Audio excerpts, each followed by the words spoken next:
Hello students, welcome to my channel S Goyal mathematics. Students, आज हम linear programming problem का एक क्वेश्चन सॉल्व करेंगे और वो क्वेश्चन हम सॉल्व करेंगे सिंप्लेक्स मेथड से।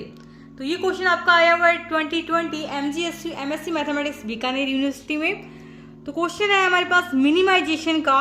हमारे पास दो प्रकार के प्रॉब्लम होते हैं, मैक्सिमाइजेशन का और मिनिमाइजेशन का। तो ये है हमारे पास मिनिमाइजेशन का प्रॉब्लम। तो देखिए क्या है हमारे पास। सबसे पहले हम इसमें बेसिक चीजें आपको समझा देंगे। तो ये है हमारे पास minimisation of z equals to x1 minus 3x2 plus 2x3। तो जब भी हमारे पास मिनिमाइजेशन की प्रॉब्लम आएगी तो उसमें हम इस पूरे को, यानी कि ये हमारे पास क्या है ऑब्जेक्टिव फंक्शन, इसको हम -1 से मल्टीप्लाई करेंगे। ठीक है, तो ये जो हो जाएगा -z और इसको हम एक नया सिंबल दे सकते हैं z'। सिंपल, आपको फर्स्ट स्टेप ये करना है, यानी कि हम कन्वर्ट करेंगे मिनिमाइजेशन ऑफ z को मैक्सिमाइजेशन में। ठीक है, ओके। नेक्स्ट स्टूडेंट्स देखिए, ये जो हमारे पास हैं इनको हम बोलते हैं कंस्ट्रेंट। तो ये हमारे पास हैं 3x1 minus x2 plus 3x3 less than equals to 7, minus 2x1 plus 4x2 less than equals to 12, minus 4x1 plus 3x2 plus 8x3 less than equals to 10। इनको हम बोलते हैं कंस्ट्रेंट्स। नोट दिस पॉइंट, इनको हम क्या बोलते हैं, constraints बोलते हैं। अब हम क्या करेंगे, ये हमारे पास एलपीपी की क्या है, जनरल फॉर्म है। ठीक है, ये हमारे पास एलपीपी की जनरल फॉर्म है, इसको हम कन्वर्ट करेंगे एलपीपी की स्टैंडर्ड फॉर्म में। ठीक है, तो हम इन जो हमारे पास ये कंस्ट्रेंट है इनको हम इक्वेशन की फॉर्म में लिखेंगे, यानी कि ये जो हमारे पास साइन है वो इक्वल्स टू साइन में कन्वर्ट होगा। कैसे करेंगे कन्वर्ट, इसमें हमारे पास दो वेरिएबल होते हैं, एक तो होता है सरप्लस वेरिएबल और स्लैक वेरिएबल। दो प्रकार के वेरिएबल होते हैं, इसमें हम जोड़ेंगे स्लैक वेरिएबल। देखिए स्टूडेंट्स कैसे जोड़ेंगे, ये 3x1 minus x2 plus 3x3 ये लेस देन है 7 से, यानी कि ये छोटा है 7 से, तो इसमें हम कुछ जोड़ देंगे। मान लीजिए हमने जोड़ा S4 स्लैक वेरिएबल, इसमें हम जोड़ देंगे, क्यों, फिर ये इक्वेशन हमारी इक्वल्स टू 7 हो जाएगी, वो मैं आपको बता दूंगी कैसे होगी। ठीक है, इसमें हम स्लैक वेरिएबल जोड़ देंगे S5, इसमें हम स्लैक वेरिएबल जोड़ रहे हैं S4, इसमें हम जोड़ देंगे स्लैक वेरिएबल S5, इसमें हम स्लैक वेरिएबल जोड़ देंगे S6। सिंपल स्टूडेंट्स, जब हम स्लैक वेरिएबल जोड़ेंगे तो ये जो हमारे पास कंस्ट्रेंट है वो इक्वेशन में कन्वर्ट हो जाएगी, यानी कि ये जो साइन है वो इक्वल्स टू साइन में कन्वर्ट हो जाएगा। तो सबसे पहले हम क्या करेंगे, मिनिमाइजेशन ऑफ z को क्या करेंगे, मैक्सिमाइज ऑफ z करेंगे। इसके लिए हम इसको मल्टीप्लाई करेंगे -1 से। तो आप कैसे लिखेंगे, देखिए। तो देखिए स्टूडेंट्स, आपको एग्जाम में इस प्रकार लिखना है, this is the problem of minimization, यानी कि ये प्रॉब्लम मिनिमाइजेशन की है। So we converting the objective function, ये हो गया हमारे पास ऑब्जेक्टिव फंक्शन फॉर मैक्सिमाइजेशन। तो मैक्सिमाइजेशन के लिए हम क्या करेंगे, इसको हम -1 से मल्टीप्लाई कर देंगे। तो ये देखिए हमारे पास z क्या हो जाएगा, -z, इसको हम एक नया सिंबल दे रहे हैं z'। सिंपल, एकदम इजी है। नेक्स्ट मैंने आपको क्या बताया था, फिर आपको क्या लिखना है, now to express the constraint in the form of equation we introduce slack variable S4, S5, S6 and the problem takes the following standard form for simplex method. यानी कि जब हम स्लैक वेरिएबल ऐड करेंगे तो ये जो हमारे पास LPP की फॉर्म है वो स्टैंडर्ड फॉर्म में कन्वर्ट हो जाएगी। ये हमारे पास अभी एलपीपी की जनरल फॉर्म है। तो चलिए अब हम चलते हैं अपने क्वेश्चन पर। तो देखिए कैसे करेंगे स्टूडेंट्स। सबसे पहले आएगा हमारे पास maximum of z', this is equals to -x1 plus 3x2 minus में 2x3। ठीक है, अब हमारे पास ये कंस्ट्रेंट है, आप देख सकते हैं ये वाले हमारे पास कंस्ट्रेंट्स है, इनको हम इक्वेशन, ये हमारे पास कंस्ट्रेंट है। तो फर्स्ट जो कंस्ट्रेंट है उसमें मैं जोड़ रही हूं स्लैक वेरिएबल S4।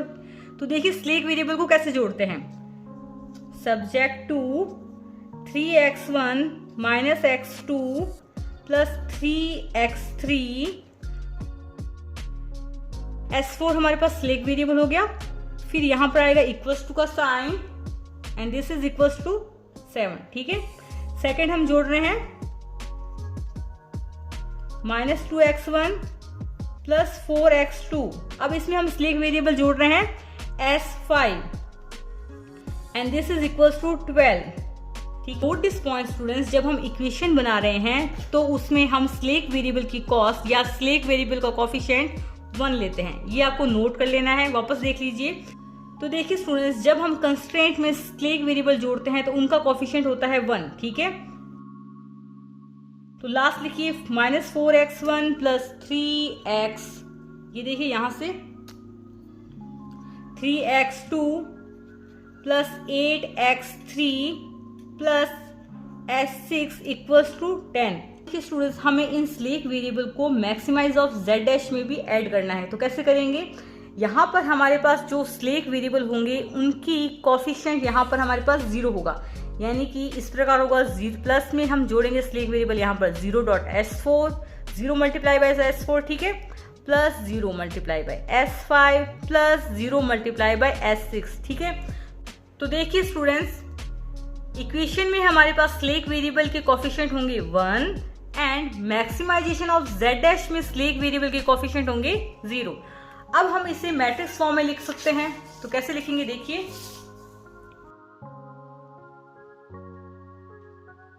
तो चलिए स्टूडेंट्स मैट्रिक्स बनाना स्टार्ट करते हैं। तो यहाँ पर x1 का कोफिशिएंट है हमारे पास 3, तो यहाँ पर आप x1 का कोफिशिएंट लिखेंगे।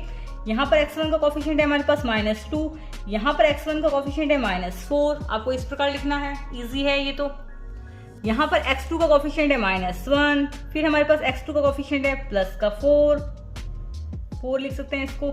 यहाँ पर हमारे पास x2 का कोफिशिएंट है 3, फिर हमारे पास है x3 का कोफिशिएंट 3। इस इक्वेशन में x3 का कोफिशिएंट 0 होगा, ठीक है। इस इक्वेशन में x3 का कोफिशिएंट है हमारे पास 8। इस इक्वेशन में हमारे पास x4 का कोफिशिएंट है 1, ठीक है, और s5 और s6 के कोफिशिएंट इसमें 0 होंगे। इसको आप इस प्रकार भी लिख सकते हैं, 0 multiply by s5 plus 0 multiply by s6, एक ही बात है। तो इससे आपको पता चल जाएगा कि यहाँ पर s5 और s6 के कोफिशिएंट यहाँ पर हमारे पास 0 हैं, ठीक है। तो ये हो जाएगा 1 0 0। इस इक्वेशन में s4 का कोफिशिएंट हमारे पास 0 है, s5 का कोफिशिएंट हमारे पास 1 है, और इसी इक्वेशन में s6 का कोफिशिएंट भी क्या होगा, 0 होगा। नेक्स्ट देखिए, इस इक्वेशन में हमारे पास सिर्फ s6 का कोफिशिएंट 1 है, s4 और s5 का कोफिशिएंट हमारे पास 0 है, ठीक है। तो ध्यान से देखिए स्टूडेंट्स, ये हमारे पास बन रही है यूनिट मैट्रिक्स। अगर आप ध्यान से देख रहे हैं तो ये हमारे पास बन रही है यूनिट मैट्रिक्स, ठीक है। फिर आपको यहां पर लिखना है जो भी हमारे पास वेरिएबल है x1, x2, x3, s4, s5 and s6, ठीक है। फिर आपको यहां पर लिखना है right hand side of this equation, वो है हमारे पास 7, 12 एंड 10, ओके। अब हम बनाएंगे फर्स्ट सिंप्लेक्स टेबल। तो आप इतना नोट कर लीजिए, हम बनाएंगे फर्स्ट सिंप्लेक्स टेबल। स्टूडेंट्स, हमने बना ली है first simplex table. First simplex table को हम इनिशियल सिंप्लेक्स टेबल भी बोलते हैं। तो सबसे पहले आपके पास में आएगा CB, फिर आएगा B, फिर आएगा XB, फिर हमारे जितने भी वेरिएबल हैं यानी कि x1, x2, x3, s4, s5, s6, और यहाँ पर आता है आपका minimum ratio xB upon xi, जहाँ xi हमेशा होता है greater than equals to 0, okay. तो आप इनको तो जानते ही हैं, x1, x2, x3, s4, s5, s6 को, ये तो हमारे पास वेरिएबल हैं, इनको समझ लीजिए। ये है हमारे पास b मतलब बेसिक वेरिएबल, ठीक है। ये जो बेसिक वेरिएबल क्या होते हैं, ये x1, x2, x3, s4, s5, s6, ये सारे के सारे बेसिक वेरिएबल होते हैं। लेकिन जब हम इनिशियल सिंप्लेक्स टेबल लेते हैं, यानी कि जो हमारे पास फर्स्ट सिंप्लेक्स टेबल होती है, उसमें हम बेसिक वेरिएबल में s4, s5 और s6 लेते हैं। तो लिख देते हैं हम s4, s5 और s6, ठीक है। यहां पर हमारे पास cj भी आता है, cj, ओके। फिर आपका है cb मतलब सबसे पहले आपको cj को भरना है। तो देखिए स्टूडेंट्स, cj में हम क्या लिखते हैं, मैक्सिमाइज ऑफ z डैश में x1 का कोफिशिएंट क्या है, मैक्सिमाइज ऑफ z डैश में x2 का coefficient, maximize of z dash में x3 का coefficient, maximize of z dash में s4 का कोफिशिएंट हमारे पास 0 है, s5 का कोफिशिएंट 0 है, s6 का कोफिशिएंट 0 है, सिंपल। अब देखिए यहाँ पर हमने b हमारे पास क्या है, basic variable s4, s5 and s6। तो cb में कौन सी वैल्यू लिखेंगे, मैक्सिमाइज ऑफ z में s4 की वैल्यू क्या है, वो यहाँ लिखेंगे, ठीक है, 0। s4 का कोफिशिएंट या कॉस्ट भी बोल सकते हैं, s4 maximise of Z dash, ये हमारे पास मैक्सिमाइज ऑफ जेड डैश में हमारे पास S4 की वैल्यू 0 है, वो हम यहाँ लिखेंगे CB में, ठीक है। मैक्सिमाइज ऑफ जेड डैश है हमारे पास, मैक्सिमाइज ऑफ जेड डैश में हमारे पास S5 की वैल्यू क्या है 0, वो आप यहाँ लिख देंगे।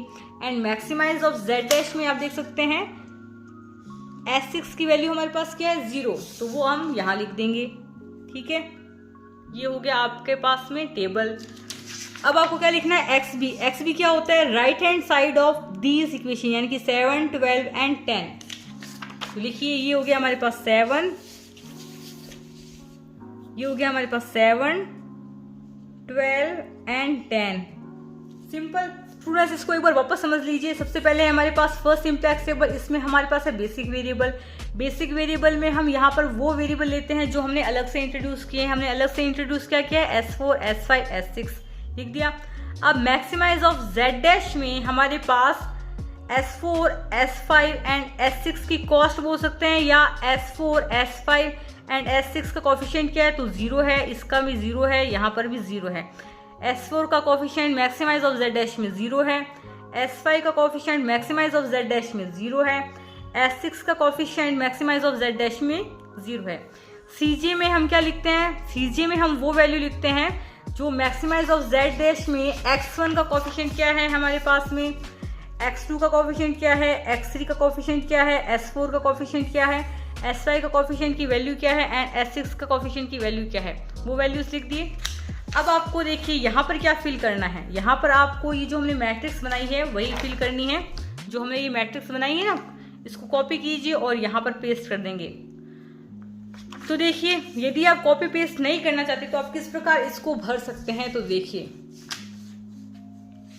ये हो गया हमारे पास क्या, इक्वेशन। तो इक्वेशन फर्स्ट में देखिए कैसे भरते हैं। इक्वेशन फर्स्ट में हमारे पास x1 का कोफिशिएंट क्या है 3, तो आप यहाँ लिख देंगे 3। इक्वेशन फर्स्ट में x2 का कोफिशिएंट हो गया -1, ठीक है। फिर हमारे पास इक्वेशन, पहली इक्वेशन है ना, फर्स्ट इक्वेशन में x3 का कोफिशिएंट है 3, S4 का कोफिशिएंट है हमारे पास 1, S5 का कोफिशिएंट है 0 एंड S6 का कोफिशिएंट है 0, ठीक है। देखिए बिल्कुल यही बन रहा है 3 - 1 3 1 0 0, 3 - 1 3 1 0 0, ठीक है।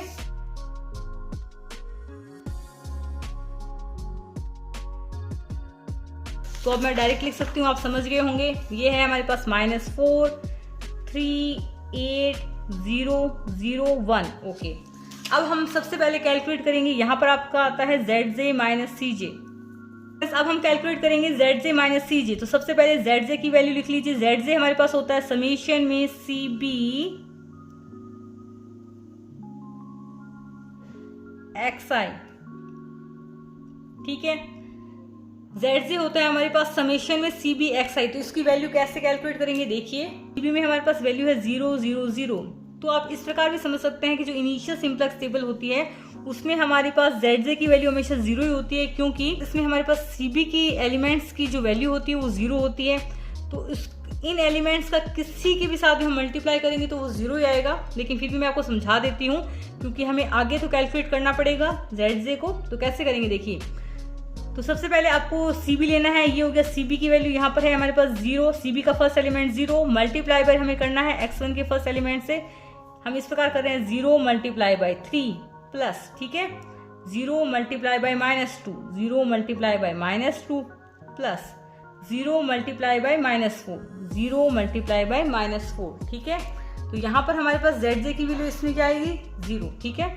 इसी प्रकार फिर आप दूसरे कॉलम से करेंगे 0 × -1, 0 × -1 प्लस 0 × ये रहा 4, 0 × 4 प्लस 0 × 3। तो ये भी हमारे पास 0 आ जाएगा। तो इसमें ZJ की वैल्यू फर्स्ट सिंप्लेक्स टेबल में हमेशा 0 आती है।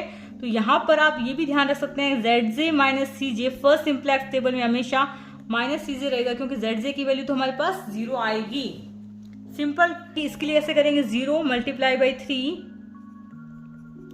प्लस 0 × 0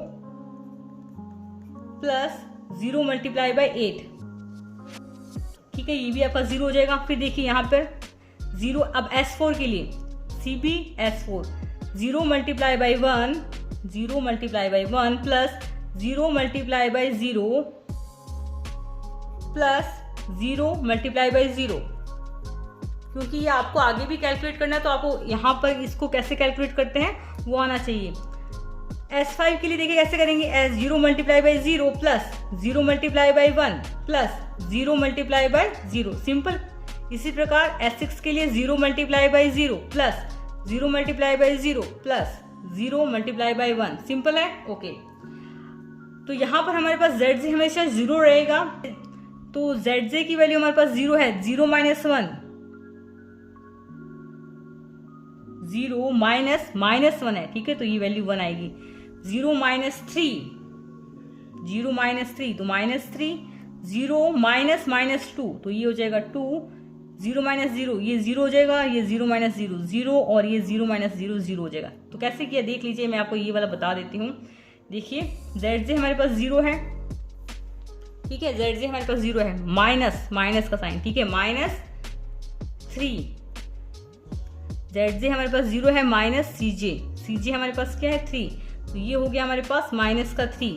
नेक्स्ट देखिए स्टूडेंट्स, यदि हमारे पास ZJ माइनस CJ में सारी की सारी वैल्यू यदि पॉजिटिव आ जाती है तो हमारा सॉल्यूशन ऑप्टिमल हो जाता है, लेकिन यहाँ पर ZJ माइनस CJ में हमारे पास एक नेगेटिव वैल्यू आ रही है, तो यहाँ पर जो भी हमारे पास नेगेटिव वैल्यू आती है उसमें से हमें मोस्ट नेगेटिव वैल्यू चूज करनी है।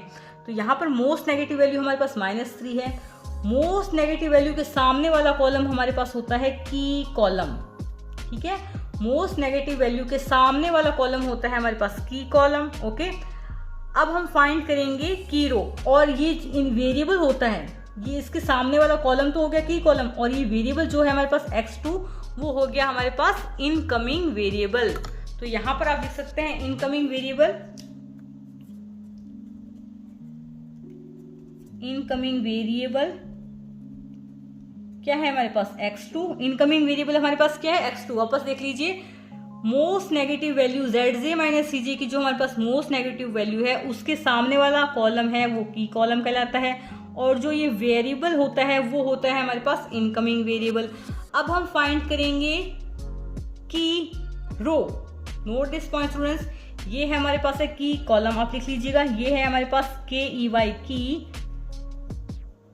कॉलम। अब हम फाइंड करेंगे की रो, ठीक है।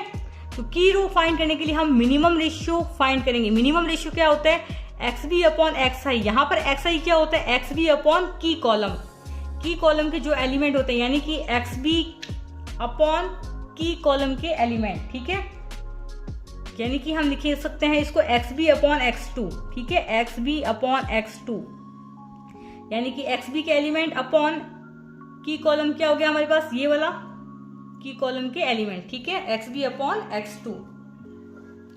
तो देखिए ये हो जाएगा 7 अपॉन -1, तो -1 वाले को हम कैलकुलेट नहीं करेंगे, इसको इस प्रकार डैश लिख दीजिए। 12 अपॉन 4, 12 अपॉन 4 दिस इज 3, और 10 अपॉन 3 ये 3.33 कुछ समथिंग इस प्रकार आएगा, 3.3। अब इन दोनों में से हमारे पास छोटा कौन सा है, मिनिमम रेशियो निकाल रहे हैं, इन दोनों में से छोटा हमारे पास है 3, ठीक है स्टूडेंट्स, इन दोनों में से छोटा कौन सा है 3।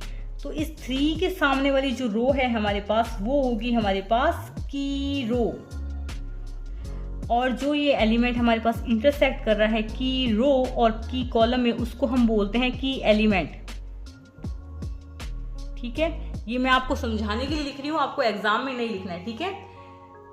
की रो और की कॉलम में जो हमारे पास ये एलिमेंट इंटरसेक्ट कर रहा है उसे हम बोलते हैं की एलिमेंट। यहां तक हम आ चुके हैं। अब नेक्स्ट सिंप्लेक्स टेबल में हम क्या करेंगे स्टूडेंट्स, देखिए नेक्स्ट सिंप्लेक्स टेबल में हम क्या करेंगे, ये जो हमारे पास 4 है उसको हम क्या करेंगे 1 बनाएंगे नेक्स्ट सिंप्लेक्स टेबल में, ठीक है।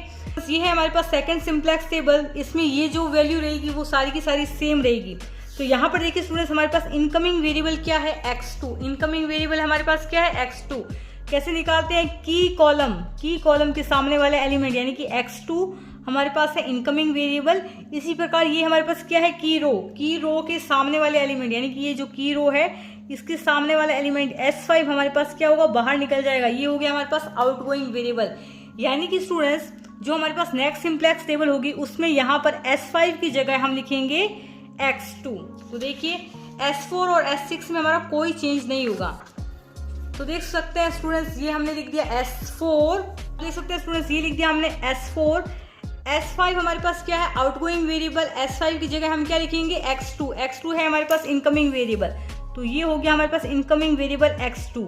फिर हम S6 को वापस यूं ही लिख देंगे, ठीक है, ठीक है। अब यहाँ पर CB में हमें क्या होता है स्टूडेंट्स, हमें CB में क्या लिखना पड़ता है, मैक्सिमाइज ऑफ Z डैश में S4 का कोफिशिएंट क्या है, तो S4 का कोफिशिएंट हमारे पास 0 है। मैक्सिमाइज ऑफ Z डैश में X2 का कोफिशिएंट यहाँ पर हमारे पास 3 है, तो X2 का कोफिशिएंट हम यहाँ 3 लिख देंगे।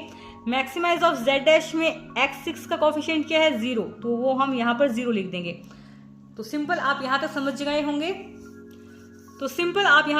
होंगे, अब हमें क्या करना है, ये जो हमारे पास की रो है, ये वाली रो हमारे पास की रो है, इसमें जो हमारे पास की एलिमेंट है इसको हमें क्या करना है, 1 करना है। इसको 1 करने के लिए क्या करेंगे, हम इस पूरी रो को 4 से भाग करेंगे, 4 से डिवाइड करेंगे।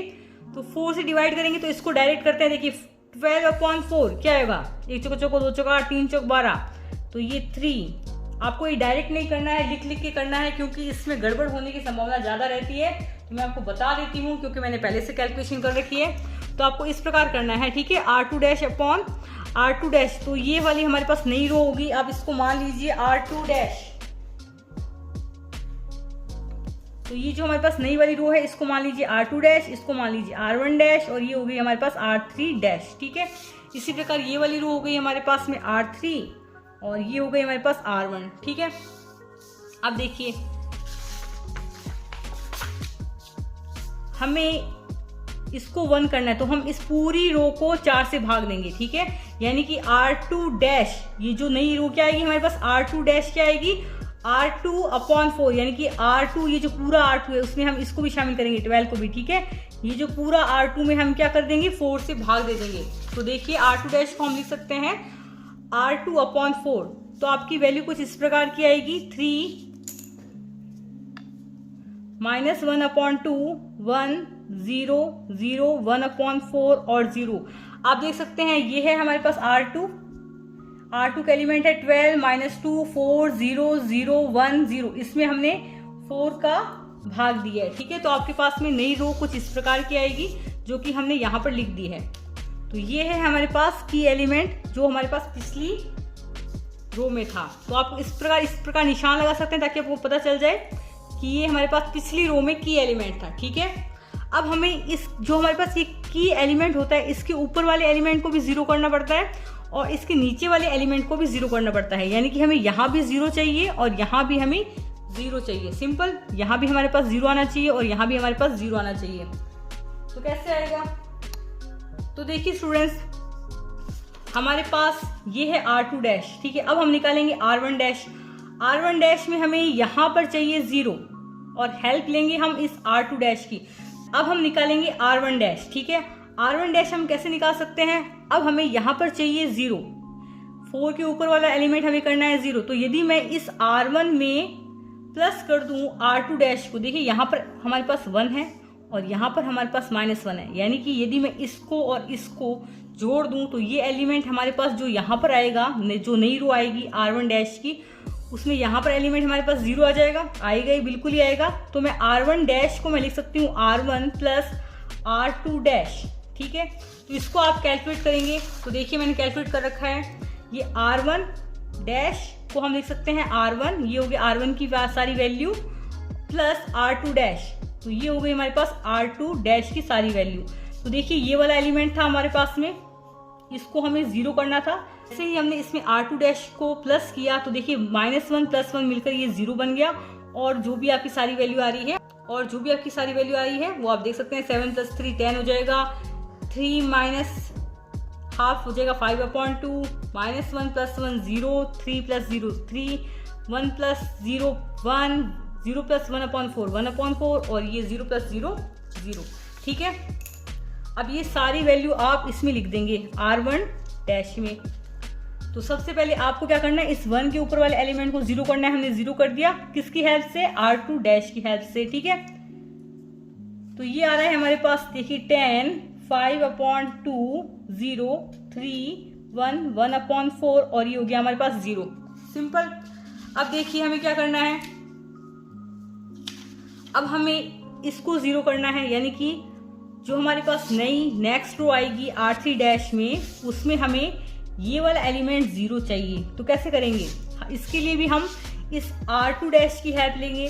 तो R3 डैश को मैं लिख सकती हूँ R3, ठीक है। R3 में देखिए यहाँ पर 3 है, तो यदि मैं ये वाला एलिमेंट है ना, यदि मैं इस पूरी R2 डैश को 3 से मल्टीप्लाई करके इस R3 में से माइनस कर दूं, यानी कि R3 में से माइनस कर दूं मैं 3R2 डैश को, तो ये वाला एलिमेंट हमारे पास 0 आ जाएगा और ऑपरेशन पूरे में लगेगा, ठीक है। यानी कि हम इस R3, ये पूरा R3 में से माइनस करेंगे 3R2 डैश को। R3 में से हमने माइनस कर रखा है 3R2 डैश को, तो देख सकते हैं ये हमारे पास R3 की वैल्यू है, ये वैल्यूज हैं हमारे पास 3R2 डैश की, ठीक है। और इसको हमें माइनस करना, तो ये 10 - 9 है, ठीक है। अभी हमने माइनस इसमें लगाया नहीं है, लेकिन ये 10 - 9 है 1, ठीक है। ये -4 - 3, ठीक है, इसमें हमने माइनस करना है, तो ये -4 प्लस का 3/2 बनेगा, ठीक है, ध्यान रखना। ये -4, फिर इसमें से माइनस करेंगे -3/2, तो ये हो जाएगा -4 + 3/2, ये हो जाएगा -8 + 3, तो ये आपका -5/2 आंसर आएगा। इसी प्रकार 3 - 3 0 हो जाएगा, 8 - 0 8 आ जाएगा, 0 - 0 0, माइनस का 3/4 और ये आपका लास्ट वैल्यू है 1, ठीक है। तो इसको आप छापा मार दीजिए, हमने वैल्यू कैलकुलेट कर रखी है। तो ये हो गया हमारे पास 1, ये आ रहा है -5/2, 8 0 -3/4 और 1। अब हम निकालेंगे ZJ - CJ, जो कि हम हमेशा ही निकालते हैं। तो ये सेम प्रोसेस है सभी स्टेप्स में। तो निकालिए ZJ - CJ। ZJ - CJ, तो ZJ हमारे पास क्या होता है, समेशन में CBXI कैलकुलेट करते हैं, आपके सामने कैलकुलेट करते हैं, देखते हैं।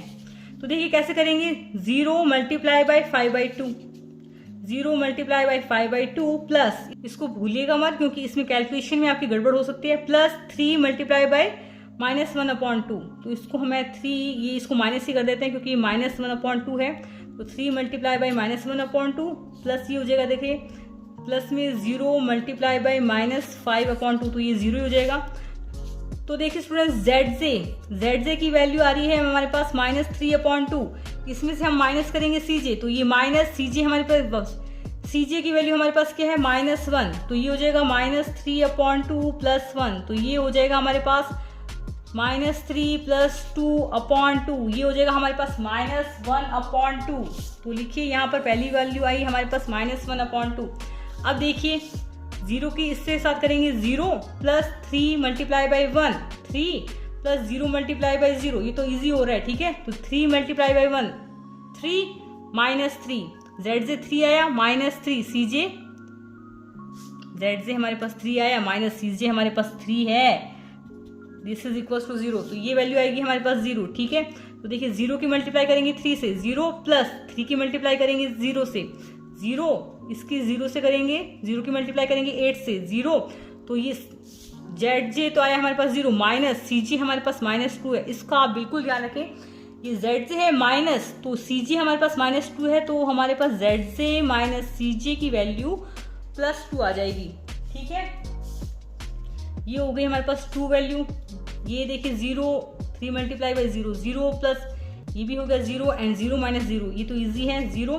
ये लास्ट वाली देखिए इजी है, 0 × 0 0, 3 × 0 0, 0 × 1 0 -0 0। अब ये कैलकुलेट कर लेते हैं, ये भी हो गया हमारे पास 0, ये भी हो गया हमारे पास 0, बीच वाला रह गया 3 × 1/4, 3/4 माइनस CJ हमारे पास 0 है, तो ये हो जाएगा हमारे पास 3/4, इजी है। अब इसमें हमारे पास मोस्ट नेगेटिव क्या आ रहा है, देखिए मोस्ट, यदि हमारे पास इसमें सारी की सारी वैल्यू पॉजिटिव आ जाती तो हमारा सॉल्यूशन हमें मिल जाता, यानी कि हमारा सॉल्यूशन ऑप्टिमम हो जाता। लेकिन अब हम तो देखिए स्टूडेंट्स, यदि हमें यहाँ पर एक भी वैल्यू नेगेटिव मिल जाती है तो हमें वापस नेक्स्ट सिंप्लेक्स टेबल बनानी पड़ेगी।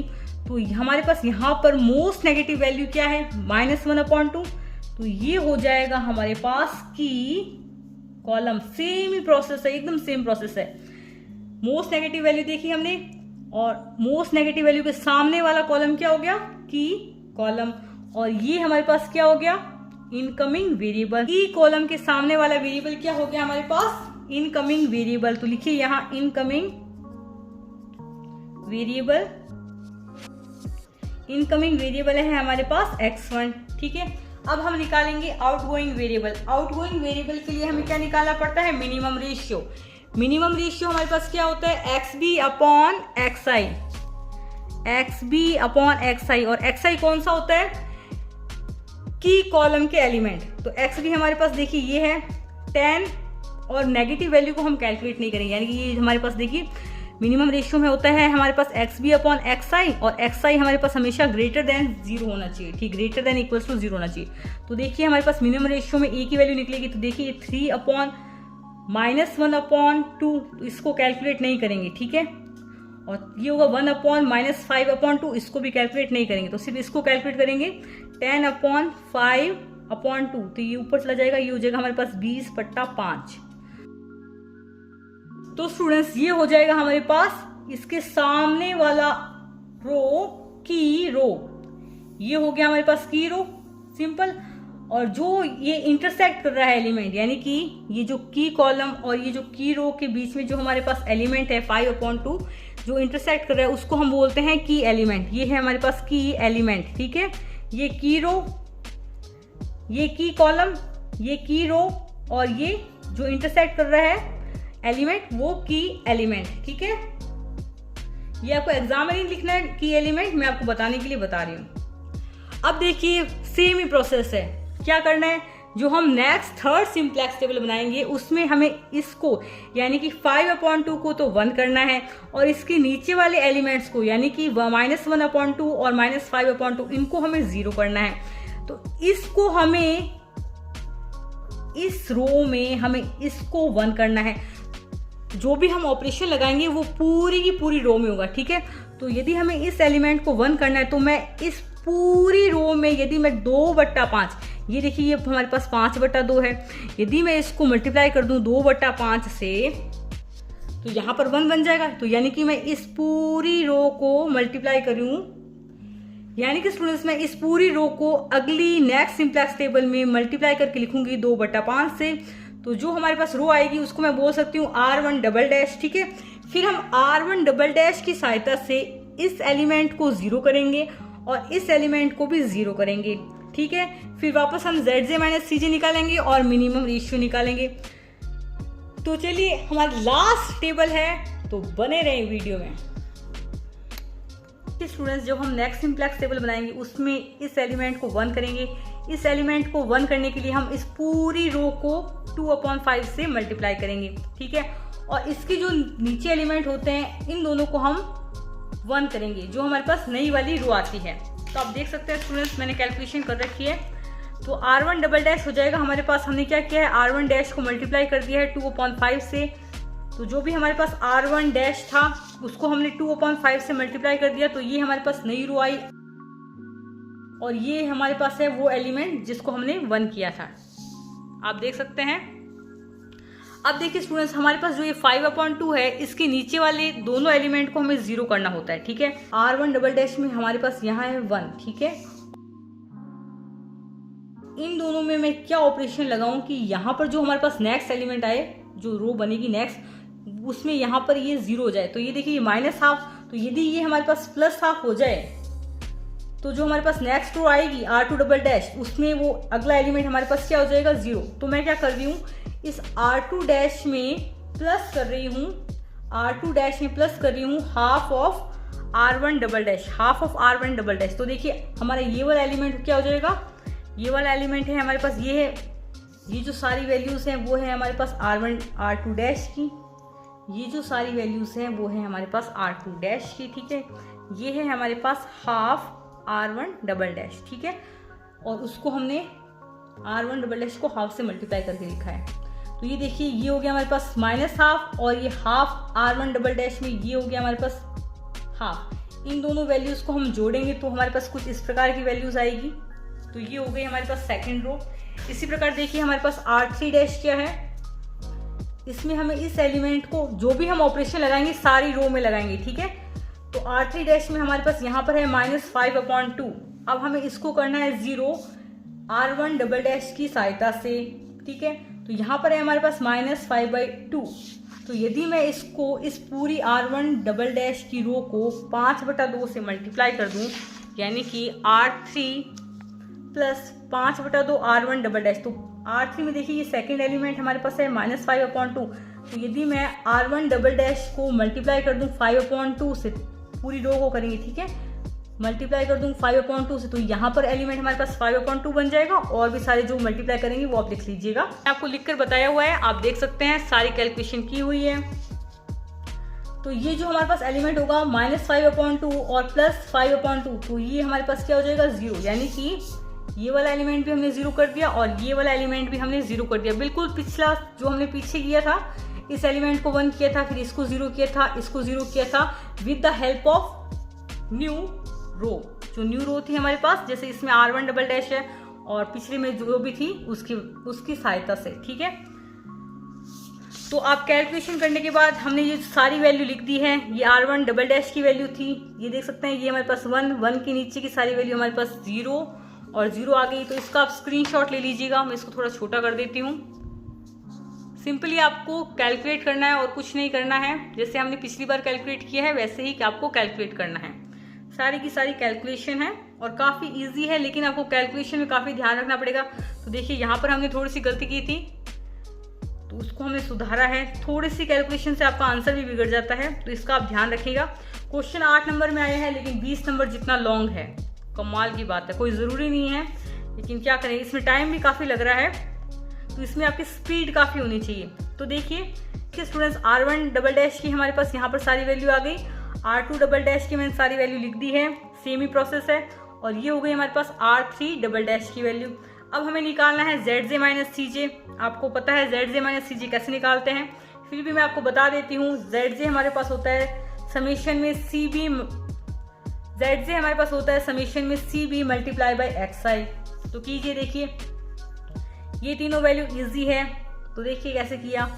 ये -1 मल्टीप्लाई बाय 1 क्या आएगा -1, और ये दोनों वैल्यू हमारे पास 0 आ जाएगी। तो -1 और ये देखिए ZJ हो गया हमारे पास -1 माइनस CJ हमारे पास है -1, तो ये -1 + 1 बन जाएगा, तो ये हो जाएगा हमारे पास 0, ठीक है। इसी प्रकार देखिए -1 की 0 के साथ करेंगे 0 प्लस 3 की मल्टीप्लाई करेंगे 1 से, 3 प्लस 0 की मल्टीप्लाई 0 से, क्या आया 3 आया 3। तो यहाँ पर हमारे पास आ रहा है ZJ 3 माइनस 3, ये आ जाएगा आपका 0, ठीक है। इसी प्रकार आप इसको कैलकुलेट करेंगे x3 के लिए, -1 मल्टीप्लाई बाई 6/5, -6/5 आएगा। फिर हम प्लस करेंगे 3 मल्टीप्लाई बाय 3/5, तो आपका आएगा 9/5, और 0 की मल्टीप्लाई करेंगे 11 से, तो 0 माइनस CJ है हमारे पास -2। इसकी आप कैलकुलेशन करेंगे तो आपको आंसर मिलेगा 13/5, ठीक है। एकदम सिंपल कैलकुलेशन है। फिर आप S4 के लिए इसी प्रकार कैलकुलेट कर सकते हैं। S4 के लिए देख सकते हैं आप, इसके लिए देखिए -1 मल्टीप्लाई बाय 2/5, माइनस में 2/5 प्लस 3 मल्टीप्लाई बाय 1/5, 3/5, ये हो जाएगा हमारे पास 0। तो इसकी कैलकुलेट कीजिए वैल्यू, तो ये हो जाएगा हमारे पास 1/5, ठीक है। इसी प्रकार आप आगे की, तो देखिए इसको भी कर देते हैं। ये हो गया हमारे पास -1 मल्टीप्लाई बाय 1/10, -1/10 प्लस ये हो जाएगा 9/10, और ये 0 मल्टीप्लाई बाय -हाफ 0, और CJ भी हमारे पास 0 है, ठीक है। तो ये हो जाएगा 9 - 1/10, ये हो जाएगा हमारे पास 8/10, जो कि आएगा हमारे पास 4/5, ठीक है। इजी है, ये हो गया हमारे पास 4/5, -1 multiply by 0, 0, 3 multiply by 0, 0, 0 multiply by 1, 0 minus 0। तो स्टूडेंट्स देखिए हमारे पास ZJ माइनस CJ की सारी वैल्यूज पॉजिटिव आ गई, यानी कि हमारा सॉल्यूशन क्या हो गया, ऑप्टिमल। जब हमारे ZJ माइनस CJ की सारी वैल्यू पॉजिटिव आ जाती है तो हमारा सॉल्यूशन ऑप्टिमल हो जाता है। स्टूडेंट्स x1 के सामने जो वैल्यू है ये 4, ये x1 की वैल्यू है। x2 के सामने ये जो वैल्यू है 5, वो आपकी x2 की वैल्यू है, और x6 के सामने जो वैल्यू है वो आपकी S6 की वैल्यू है। तो देखिए हमारे पास x1 क्या आ रहा है, x1 आएगा हमारे पास x1 इक्वल्स टू 4, x2 हमारे पास आएगा 5, फिर हमारे पास S6 आ रहा है 11, ठीक है। x3 इस प्रकार हमारे पास 0 आ गया क्योंकि इसकी कोई वैल्यू नहीं है, तो x3 हमारे पास 0 हो जाएगा। इसी प्रकार S5 हमारे पास 0 हो जाएगा और S4 भी हमारे पास 0 आ जाएगा। अब हम निकालेंगे मैक्सिमाइजेशन ऑफ z डैश। तो हमारे पास मैक्सिमाइजेशन ऑफ z डैश क्या था, अपनी कॉपी में देखिए फटाफट। तो ये था हमारे पास स्टूडेंट्स S6 की मैक्सिमाइजेशन ऑफ z डैश में कोफिशिएंट 0 होता है, तो इसको हम S6 0 मल्टीप्लाई बाई कुछ भी लिखेंगे तो ये 0 आएगा। तो आप लिख लीजिएगा मैक्सिमाइजेशन ऑफ z डैश है हमारे पास -x1, this is equals to +3x2, ठीक है, -2x3। तो इसको कैलकुलेट कीजिए, this is equals to x1 की वैल्यू हमारे पास है 4, तो -4 + 3, x2 की वैल्यू है हमारे पास 5, तो ये हो गया -4 + 15, 15 - 4, दिस इज 11। तो हमारे पास मैक्सिमाइजेशन ऑफ z डैश की वैल्यू आ गई 11। तो ये हमारे पास क्या है 0, 2 मल्टीप्लाई बाई x3 की वैल्यू 0 है, ठीक है। तो ये आपका फाइनल आंसर है। आई होप आपको वीडियो पसंद आया होगा। यदि वीडियो पसंद आए तो लाइक जरूर करें, कमेंट जरूर करें and subscribe to S Goyal mathematics. Thanks for watching this video by S Goyal mathematics. Thank you.